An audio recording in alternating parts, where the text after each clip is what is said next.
Hello, my name is Christopher. What's your full name, please? My full name is Petula Paris. Can I check your ID and passport, please? Yeah, sure. That's fine, thank you. Now, in the first part, I'd like to ask you some general questions about yourself. Let's talk about where you are from. Okay. Where's your hometown? My hometown is in the southwest of England. The southwest of England is all countryside, so I live in the countryside on a farm. It's not actually a village; it's just a farm by itself in a valley. So we don't have any neighbours. It's just all of our fields. And then not far from our farm is the coast. Okay, and which places should tourists visit? Well, there's lots of places that tourists can visit, actually. We even have lots of tourists staying in our farmhouse, and they can walk around the countryside. There's lots of different country walks or hiking because there's lots of forests. And then you can go to the coast, to the seaside. There's a small seaside town there, so there's lots of different kind of souvenir shops and restaurants and cafes, some swimming pools, or you can swim in the sea. If it's not too cold. There's lots of coastal walks, or there's lots of coastal paths that you could cycle along. So it's those kind of things, just walking, cycling, being kind of outdoor activities. And is there anything you don't like about your hometown? I think probably the biggest problem is that it's a bit boring sometimes. Like I said, there's no neighbours, and even the seaside village we live near is really quite small. So apart from the summer, there's not really anyone there. In the winter, it's really quiet. So there's not much to do when you're young. Mm-hmm. Okay, let's move on to the weather. What is the weather like where you live? Well, the summer's quite nice. It's usually quite sunny and hot in the summer. The winter's cold. It rains a lot. Sometimes it snows. But when it snows, the snow doesn't really settle very much. It's never very deep. And then the autumn and the winter. The autumn's quite cold as well, actually. You can't really differentiate the autumn from the winter. And then the spring, that's quite cold as well. Yeah. Okay, so do you prefer summer or winter? I definitely prefer summer because there's not very much sun in the winter. And I think when there's no sun, it's really depressing. When there's sun, you can do loads of things. You can go to the beach, you can go outside, you can do sport. You can just do anything without worrying about being cold. So I like the summer, definitely. Mm-hmm. And what do you like to do when it's raining? Well, it does rain quite a lot of the time in England. So I usually go to an indoor swimming pool, or go to the cinema, or just stay at home and read, watch TV. I mean, if you have an umbrella, you can still go outside and go walking anyway. Mm-hmm. Okay, now I'd like to ask you some questions about shopping. Okay. Who do you like to go shopping with? Well, really, I only like going by myself. I really hate going with other people because it takes ages to walk around with them, because sometimes they want to go to different shops than you do. And if they want to try on clothes, you have to wait for them. Or if you want to try on clothes, they have to wait for you. And I don't really like having to listen to what they think about the clothes I'm trying. So I just like going by myself. Mm-hmm. And do you prefer shopping malls or markets? I definitely prefer shopping malls because if you go to traditional markets, then often you can't try the clothes on. Although it's cheaper, the quality isn't always very good. So if you can't try it on, you don't know if it fits. And then when you've gone home and you try it on, it doesn't fit. You can't usually take it back to markets.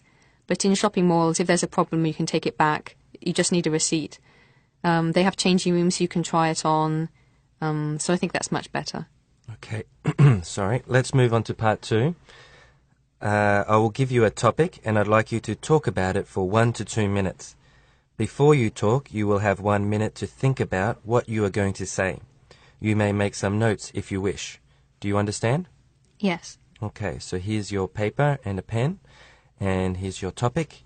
I'd like you to describe someone famous that you admire.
Okay, I'd like to talk about a man called Nelson Mandela. I'm sure you know who he is. He's very famous around the whole world. Because he used to be the president of South Africa. Now, I admire him not because he was the president, but because he fought throughout his whole life. I mean, he's already an old man, possibly 80, I think, and he fought throughout his whole life for something he believed in. He really stuck to his guns. He followed what he believed in, stuck to his principles, which were what he fought for was racial equality in South Africa during apartheid. He wanted equality between black and white people. And, I mean, his life was very difficult. He was imprisoned for 40 years. Even before he was imprisoned, he was always wanted by the South African government. And despite all this, he still never gave up what he believed in. Even when he was in jail, he found lots of ways of continuing the struggle, whether it was through other prisoners. He also passed communications and kept the movement going through some of the prison wardens that sympathised with him and his cause. So despite being in prison for 40 years, he could still fight for what he thought was right. And I mean, in our everyday lives, we meet lots of things that we want to give up on, even if it's just a exam or something like that. So I really can't imagine how difficult it must be to fight for the same thing for your whole life and not give up.